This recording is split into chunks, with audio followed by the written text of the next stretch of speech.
Hello दोस्तों, मैं अनुज आपका लाइट एजुकेशन पर स्वागत करता हूं। आज हम बात करते हैं खिलजी वंश। खिलजी वंश कैसे दिल्ली सल्तनत पर आया और खिलजी वंश में कौन कौन से शासक हैं जिनका अपने आप में बहुत तगड़ा बोलाबाला इस मिडवल इतिहास में रहा है, यानी मध्यकालीन भारत में रहा है। आइए जानते हैं क्या है खिलजी वंश। यदि आप हमारे चैनल पर नए हैं तो प्लीज चैनल को सब्सक्राइब कर लें और वीडियो को शेयर कर दें। स्टार्ट करते हैं खिलजी वंश। देखिए खिलजी वंश कैसे आया। इसके कुछ शासक हैं। सबसे पहली बात मैं करूं, इससे पहले जो है गुलाम वंश था, गुलाम वंश, ठीक है। और उस गुलाम का वंश का जो अंतिम शासक था वो था क्यूमरस, क्यूमरस, ठीक है जी। और क्यूमरस का सेनापति था, सेनापति, क्यूमरस का सेनापति कौन था? जलालुद्दीन अकबर या जलालुद्दीन, अलाउद्दीन, जलालुद्दीन, ठीक है। अब ये क्या है का सेनापति था, तो ये बच्चा था, इसको इसने मार दिया और गुलाम वंश के स्थान पर खिलजी वंश की स्थापना कर दी। ऐसे आया खिलजी वंश। अब हम देखते हैं खिलजी वंश में कौन कौन से शासक थे।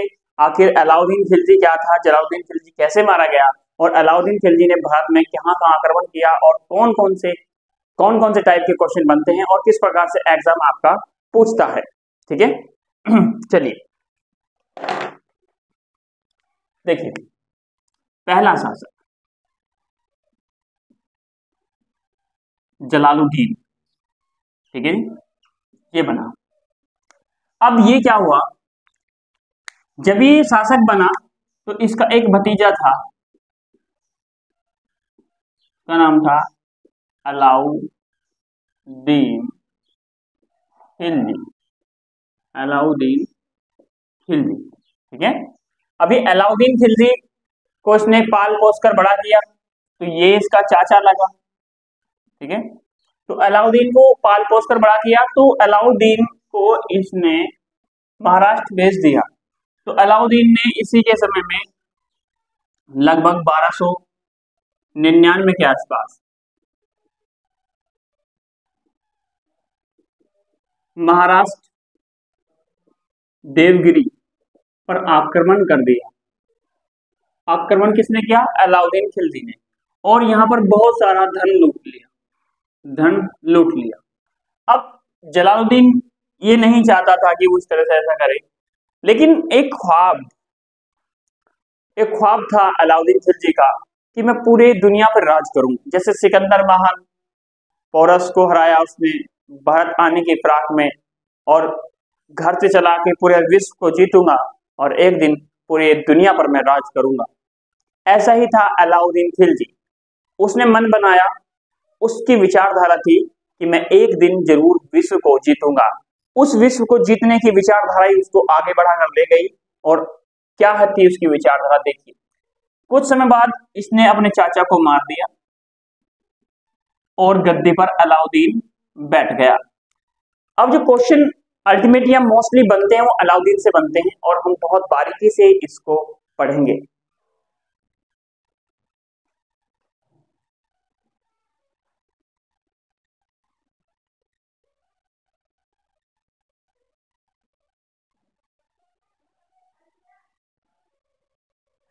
अलाउद्दीन दीन खिलजी, ठीक है जी। अब अलाउद्दीन खिलजी का जो सपना था वो क्या था, देखिए। ये क्या सोचता था, ये विश्व जीतना चाहता था, विश्व जीतना, विश्व जीतना चाहता था। अब विश्व जीता कैसे जाएगा? धन से, है ना, धन से जीता जाएगा।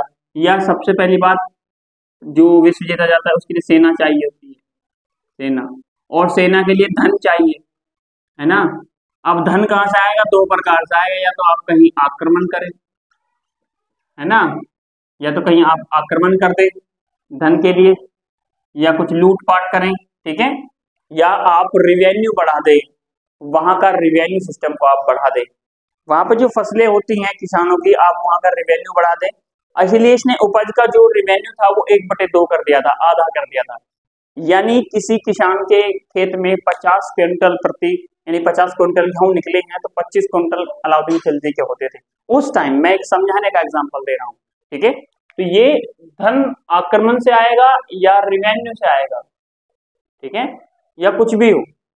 तो इसका टारगेट था विश्व को जीतना, और विश्व जीता जाएगा सेना से या धन से। अब उसके बाद बात चलती है कि इसकी नीतियां क्या थी। नीतियां, इसने कौन कौन सी नीति अपनाई। देखिए नीति, इसकी नीति से क्वेश्चन आता है। इसने कहा कि मैं सेना को 5/4 लूट का धन दूंगा, लूट का धन दूंगा। यानी जो भी सेना लूट कर लाएगी उसमें से 4 भाग मेरा होगा और 1 भाग सेना का होगा, अर्थात 1/5 भाग ही सेना पर जाएगा। कितना खतरनाक ये आदमी था, आप अंदाजा लगा सकते हैं।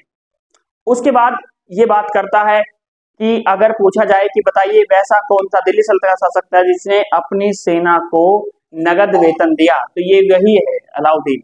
इसकी जो सेना थी, इसने अपनी सेना को नगद वेतन दिया, नगद वेतन दिया।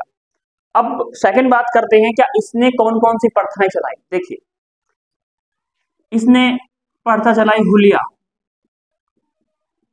हुलिया प्रथा, ठीक है। नंबर 2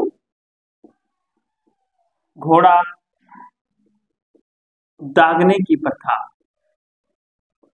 ठीक है, घोड़ा दागने की प्रथा और हुलिया। एक घोड़ा पास करने का ये 1 रुपया लेता था। अब समझिए दागना क्या होता था, जैसे एक घोड़ा जा रहा है और उस पर मोहर मार देना, ठीक है, प्रत्येक घोड़े पर मोहर होती थी, तो एक घोड़ा पास करने के पैसे चार्ज करता था, तो वहां भी ये पैसे कलेक्ट करता था, कमाता था, ठीक है।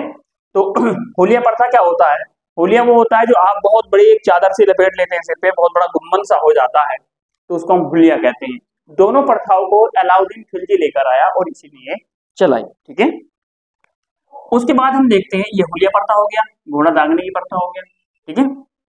अब इसने और क्या क्या किया, जैसे इसने उपज का 1/2 रेवेन्यू रखा, है ना, 1/2 उपज का। किसी भी शासक ने दिल्ली में इतना रेवेन्यू कलेक्ट किसी किसान से नहीं किया जितना अलाउद्दीन खिलजी ने किया। तो 1/2 यानी आधा। अगर कोई किसान आधी फसल उठाता, पूरी कमर की 100 कुंटल है तो 50 कुंटल किसकी हो गई, अलाउद्दीन खिलजी की हो गई। तो ये बहुत डेंजर आदमी था इस मामले में। तो आधा उपज ये क्या किसान से ले लेता था। और इसने बाजार नीति लागू की, बाजार नीति। अभी बाजार नीति क्या है जी, देखिए वस्तुओं के, जो वस्तुओं के दाम स्थिर कर दिए, वस्तुओं के दाम नहीं बढ़ेंगे। मान के चलिए मार्केट में ये मार्कर अलाउद्दीन खिलजी के समय 20 रुपए का है, ये 20 का ही रहेगा। यानी इसको, इसकी जो वैल्यू है उसको ग्रो होने से मना कर दिया, ये उसी रेट पर बिकेगा। तो बाजार नीति इसने अपनाई, ठीक है। आगे देखते हैं और इसने क्या क्या किया।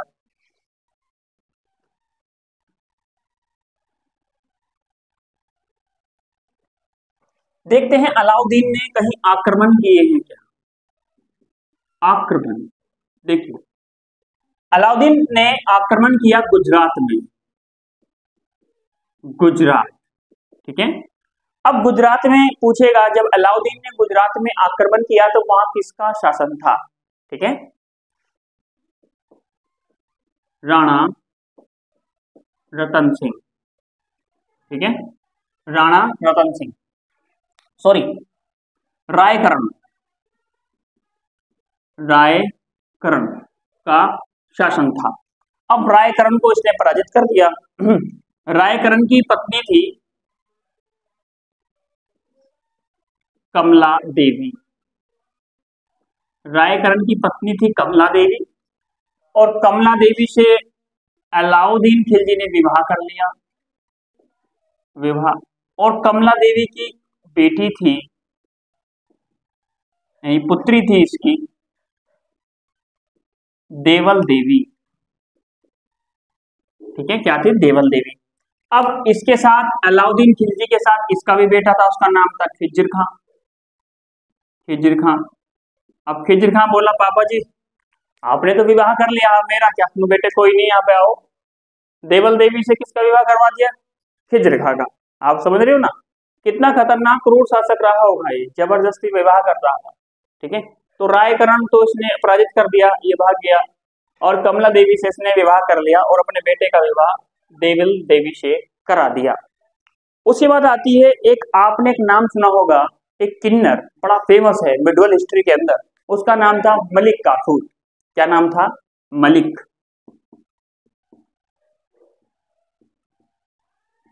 मलिक काफूर। इसको 1000 रुपये में, उस टाइम दिनार होता था, 1000 दिनार में अलाउद्दीन खिलजी ने दक्षिण से खरीदा, यानी सॉरी गुजरात से खरीदा। तो ये कहां से खरीदा? गुजरात से। किसने खरीदा? अलाउद्दीन खिलजी में। इसीलिए मलिक काफूर को 1000 दिनारी भी कहा जाता था। 1000 दिनारी भी मलिक काफूर को कहा गया, क्योंकि उसने कितने रुपए में खरीदा? वो 1000 रुपए में खरीदा। और दूसरी बात ये आती है, 1000 में तो खरीद ही लिया, ये 1000 दिनारी कहलाया और इसने समस्त भारत जीता। समस्त भारत जीता, इतनी पावरफुल था ये। ठीक है, इसने जीत लिया। एक तो ये मिलता है, और दूसरा एक और इसका बहुत फेमस आक्रमण मिलता है, वो है चित्तौड़ का आक्रमण। चलिए देखते हैं।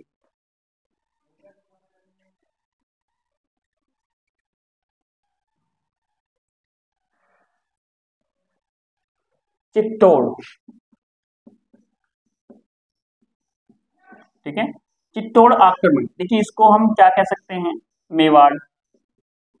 ठीक है, ये आपको मिलेगा राजस्थान में। राजस्थान में, और राजस्थान में यहां पर जो शासन था वो था राणा रतन सिंह। राणा रतन सिंह। अब राणा रतन सिंह यहाँ पर क्या है? शासन कर रहे हैं, कोई प्रॉब्लम नहीं। अब यहाँ इनकी जो पत्नी है पद्मावती, ये बेहद खूबसूरत है, स्मार्ट, बहुत स्मार्ट, स्मार्ट तरीके से ये मतलब कि खूबसूरत थी। अलाउद्दीन को पता चलता है कि हमारे ही पड़ोस में यानी राजस्थान में एक शासिका है, एक रानी है, उसका नाम है पद्मावती, और अलाउद्दीन एक अपने आप में एक अपने आप को इतना बड़ा मानता था कि इससे बड़ा कोई है नहीं।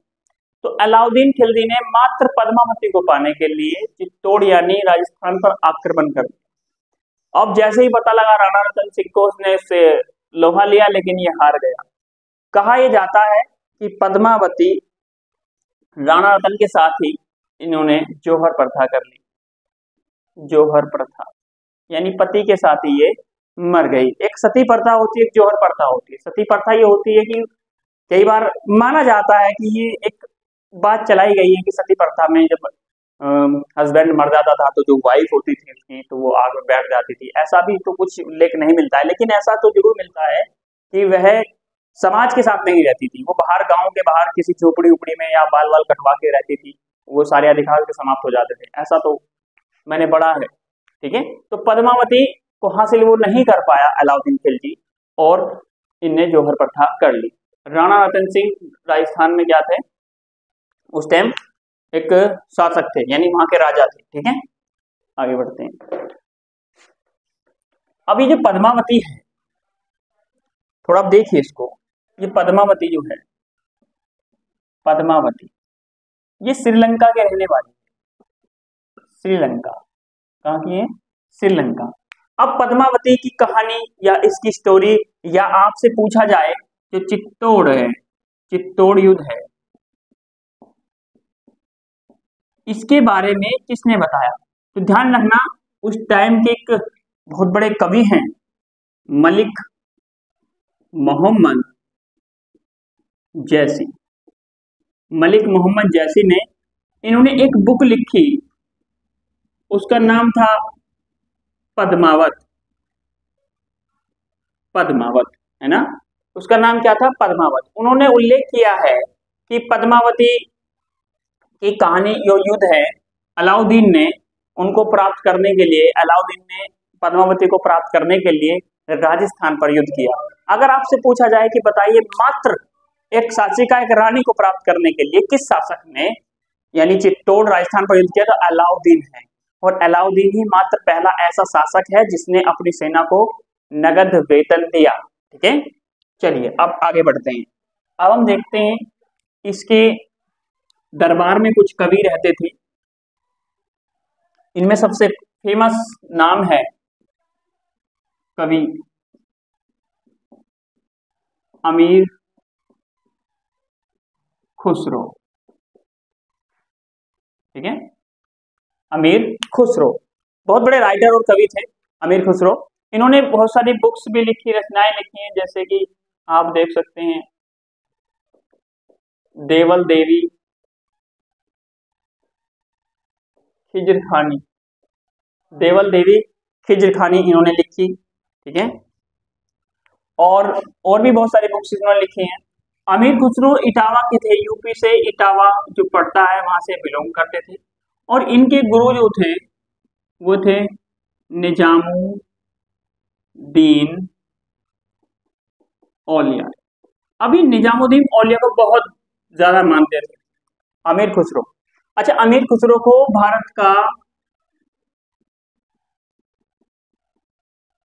तोता हिंद भी कहा जाता है, तोता हिंद भी कहा जाता है। ठीक है, तो निजामुद्दीन औलिया को मानते थे। तो ये जो अमीर खुसरो है इसने 6 राजाओं का कार्यकाल देखा। ठीक है, और अलग अलग स्टोरियां लिखते थे। तो अमीर खुसरो निजामुद्दीन औलिया के जो है शिष्य थे। जैसे ही निजामुद्दीन औलिया की मृत्यु हुई, जैसे ही निजामुद्दीन औलिया की मृत्यु हुई तो इस खबर को सुनकर अमीर खुसरो मर गए। इन दोनों की कब्र दिल्ली में है, निजामुद्दीन हजरत। इस कब्र का नाम है निजामुद्दीन हजरत। ठीक है, अब यहां से एक क्वेश्चन बचता है, क्या अलाउद्दीन खिलजी ने भी किसी चीज का निर्माण करवाया है? बिल्कुल, अलाउद्दीन खिलजी